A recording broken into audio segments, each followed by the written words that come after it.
చేసినటువంటి గౌరవనీయులు యనమల రేవంత్ రెడ్డి గారు, నేను గాని మీ పార్లమెంటు అభ్యర్థి వంశీచంద్రెడ్డి గారు ఢిల్లీ పోతుంటాం, బాంబే పోతుంటాం, ఛత్తీస్గఢ్ పోతుంటాం పార్టీ పని మీద. ఎక్కడ పోయినా అడుగుతా ఉన్నారు, क्या हो रहा संपत जी, आपका सीएम साहब दिखने को छोटा दिखता मगर क्या काम कर रहा जी, कोई भी नहीं सोचे ऐसा कर सकता बोल के ఎవరు కూడా ఈ రకంగా చేస్తారని ఊహించలేదు. ఎట్లా చేస్తున్నాడు ఆయన రేవంత్ రెడ్డి అన్నట్టు ఆయన అడుగుతా ఉన్నారు.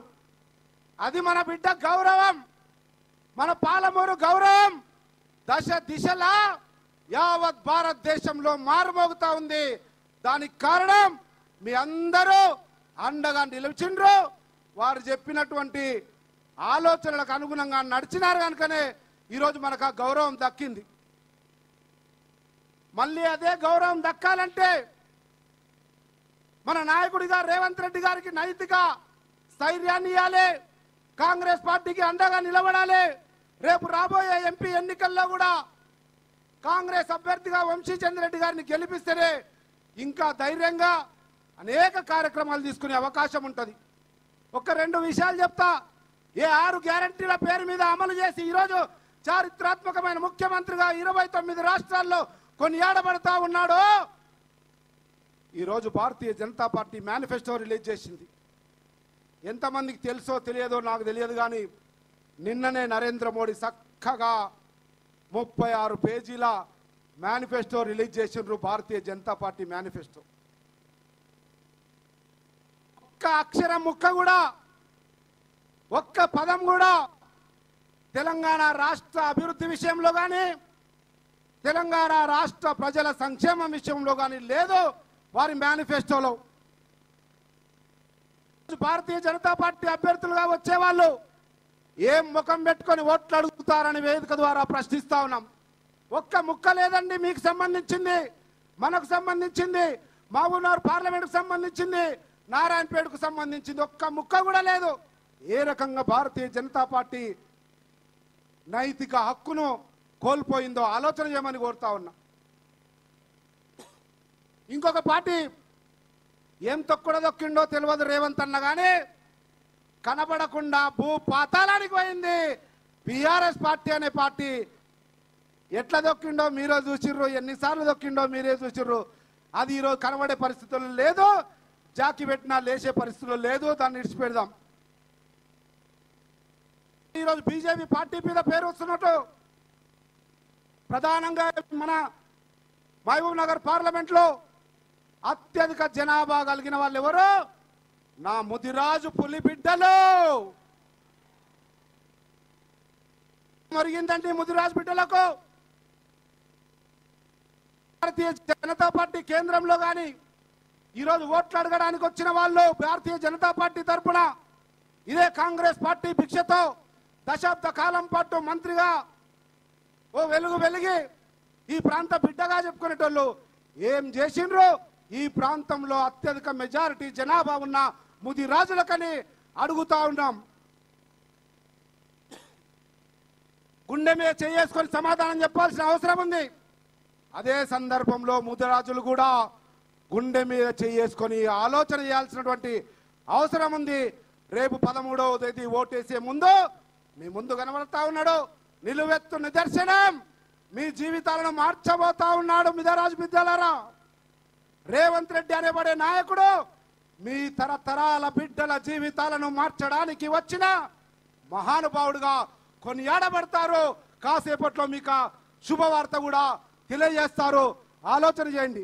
కళ్ళ ముందర కనబడే నాయకుడు మహిళల కొరకు, యువకుల కొరకు, నిరుద్యోగుల కొరకు, రైతుల కొరకు, బడుగు బలహీన వర్గాల కొరకు నేనున్నా మీకు అండగా అని చెప్పే రేవంత్ రెడ్డి కావాలనా? 26 పేజీల మేనిఫెస్టోలో ఒక్క ముక్క కూడా మన గురించి లేకుండా రంగుల కల రాజకీయాలు చేసే వాళ్ళు కావాలన్నా ఆలోచన చేసుకోమని చెప్తా ఉన్నా. ఎందుకంటే రేపు 13వ తేదీ వేయబోయే ఓటు మీ జీవితాలను మార్చే ఓటు, మీ తలరాతలను మార్చే ఓటు, మీ పిల్లల భవిష్యత్తును తీర్చిదిద్దే ఓటు.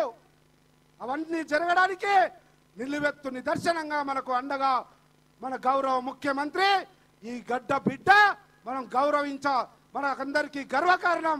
మనందరి గుండె చప్పుడు తెలిసిన నాయకుడిగా రేవంత్ రెడ్డి గారు మన ముందున్నారు కనుక వారి ఆశీర్వాదం మేరకు వారి అండదండలతో ఈ ప్రాంతం అభివృద్ధి చెందాలంటే కాంగ్రెస్ పార్టీ చేతి గుర్తే శరణ్యమని తెలియజేస్తూ ఇంకొక విషయం, నేను ఒక దళితుణ్ణి. పార్లమెంటులో ఎట్లయితే ముదిరాజులు అత్యధికంగా ఉన్నారో మాదిగలు కూడా ఉంటారు. ఇటువంటి మాదిగ బిడ్డగా చెప్తా ఉన్నా, భారతీయ జనతా పార్టీ వాళ్ళు అమాయకులు మాదిగలు అనుకొని మాయ మాటలు చెప్పి కనికట్టు రాజకీయాలు చేసుకొని మన నాయకుడు మందాకృష్ణ మాదిగను బుట్టలేసుకొని నరేంద్ర మోడీ కౌగిలింతల్లో వేసుకొని వెంకయ్య నాయుడు దగ్గర కాళ్ళ దగ్గర పెట్టి మాయ మాటలతో మందాకృష్ణను బుట్టలో వేసుకొని మందాకృష్ణ ద్వారా భారతీయ జనతా పార్టీ వర్గీకరణ చేస్తారని మోసపు మాటలతో నప్పించే ప్రయత్నం చేశారు. ఈరోజు అడుగుతా ఉన్నా, నరేంద్ర మోడీ కాదు కిషన్ రెడ్డి, ఈకేఆర్నా సమాధానం చెప్పండి. ఎక్కడుంది మీ మేనిఫెస్టోలో ఏబిసిడి వర్గీకరణ? ఇది మాయలను మోసం చేయడం కాదా? మాదిగల ఉసురు తగలదా భారతీయ జనతా పార్టీకి? ఆలోచన చేయమని కోరుతా ఉన్నా. అటువంటి పరిస్థితులలో కాంగ్రెస్ పార్టీ ఇదే రేవంత్ రెడ్డి గారు ఆ రోజు పార్టీలో లేకున్నా, ఇదే మందకృష్ణ గారు వర్గీకరణ గురించి పెద్ద ఉద్యమం చేస్తా ఉన్నాడు బయట. కాంగ్రెస్ పార్టీ తరఫున ఒక మాదిగ బిడ్డగా శాసన సభను ఒక్కనైనా ఏకాకిగా 3 రోజులు స్తంభింపజేయడానికి చేసిన ప్రయత్నంలో మొత్తం శాసనసభలో 119 మంది ఉన్నారు. మందకృష్ణ కూడా తెలుసు, ప్రతి మాదిగ బిడ్డ గుండె చప్పుడు ఆ రోజు వినిపించారు రాష్ట్రం మొత్తం. ఆ సందర్భంలో మాదిగల గొంతుకకు గొంతు కలిపిన ఏకైక నాయకుడు ఈనాటి మన ప్రియతమ ముఖ్యమంత్రి రేవంత్ రెడ్డి గారు మాత్రమే. ఆ రోజు మాదిగలకు అండగా శాసనసభలో కొట్లాడి 3 రోజులు నాతో పాటు సస్పెండ్ అయి మాకు అండగా నిలబడ్డాడు. ఇటువంటి రేవంత్ రెడ్డి గారు గౌరవ ముఖ్యమంత్రిగా, ప్రభుత్వ అధినేతగా చిత్తశుద్ధితో మాకు ధైర్యం చెప్తా ఉన్నారు. ఏబిసిడి వర్గీకరణ చేయడం నా ప్రథమ కర్తవ్యం. సంపత్ బరాబర్ మాదిగలకు హామీ ఇయ్యి మాదిగలకు అండగా ఉంటా. ఢిల్లీలో పోయి స్పెషల్ అడ్వకేట్ పెట్టుకోండి, కొట్లాడండి, శాసనసభలో ఏం చేయాలనో చేద్దాం, కేంద్ర ప్రభుత్వం మీద ఒత్తిడి చేద్దాం, వర్గీకరణ చేద్దామని కృత నిశ్చయంతో ఉన్నాడు. 50 మంది మాదిగల తరపున 2 చేతులెత్తి సవినయంగా కాంగ్రెస్ ప్రభుత్వానికి, రేవంత్ రెడ్డి గారికి కృతజ్ఞతలు, ధన్యవాదాలు తెలియజేస్తా ఉన్నాం. ఈ సందర్భంగా ఒక్క ప్రశ్న అడుగుతా ఉన్నా, మందకృష్ణన్న, నీవు నరేంద్ర మోడీ కళ్ళల్లో కాంతి చూడాలనుకుంటున్నావు, అది మంచి పద్ధతి కాదు.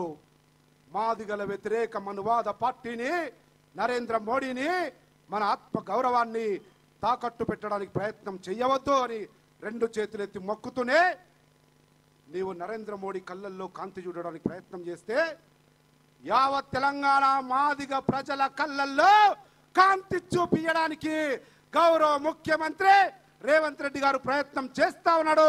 దాంట్లో సఫలీకృతమైనటువంటి నమ్మకము, విశ్వాసం ఉంది అన్న విషయాన్ని కూడా గుర్తు చేస్తా ఉన్నా. ఇకపోతే అభ్యర్థి నాకు మంచి సహచర మిత్రుడిగా, అఖిల భారత కాంగ్రెస్ కమిటీ కార్యదర్శిగా, శాసన సభ్యుడిగా పనిచేసినాం. ఈరోజు భారతీయ జనతా పార్టీ తరఫున నిలబడ్డ నాయకురాలు కూడా ఆ రోజు కాంగ్రెస్ పార్టీలో నాతో పాటు వంశీచంద్రుడితో పాటు శాసనసభ్యురాలుగా పనిచేసింది. ఆలోచన చేయండి, ఓటేసేటప్పుడు విచక్షణతో గుండె మీద చేసుకొని పిల్లల భవిష్యత్తు కోసం, మన తలరాతలు మారడం కోసం, 69 జీవో కోసం, లేదంటే జాజమ్మ చెరువు కోసం, ఈ ప్రాంత అభివృద్ధి కోసం, ఈ ప్రాంత ప్రజల సుభిక్షమైనటువంటి సంక్షేమ కార్యక్రమాల కోసం ఆలోచన చేసి ఓటేయండి. ఏమండి చూడండి, వంశీచంద్రెడ్డి ఆని ముత్యం లాగున్నాడు, కడిగి ముత్యం లాగున్నాడు, ఉన్నత విద్యావంతుడు, డాక్టర్ చదివిండు, ప్రజాసేవకు పరితపిస్తా ఉన్నాడు, శాసనసభలో అనుభవం ఉంది, అనేక సమస్యల మీద పనిచేసిండు. రేపు ఈ ప్రాంత ప్రజల సుభిక్షం కొరకు, ఈ ప్రాంత అభివృద్ధి కొరకు రేవంత్ అన్నకు తమ్ముడిగా ఆయన అడుగులో అడుగేస్తా, ఆయన చెప్పిన ప్రతి ఒక్క అంశాన్ని పార్లమెంట్లో లేవనెత్తుతా మీ గుండె చప్పుడుగా ఉంటాని మీ ముందుకొచ్చిండు. 2 చేతులెత్తి మొక్కి ఆశీర్వాదం అడుగుతున్నాడు. చక్కనైనా చిక్కనైనా కడిగిన ఆనిముత్యపు వంశీ చంద్రెడ్డి కావాలనా?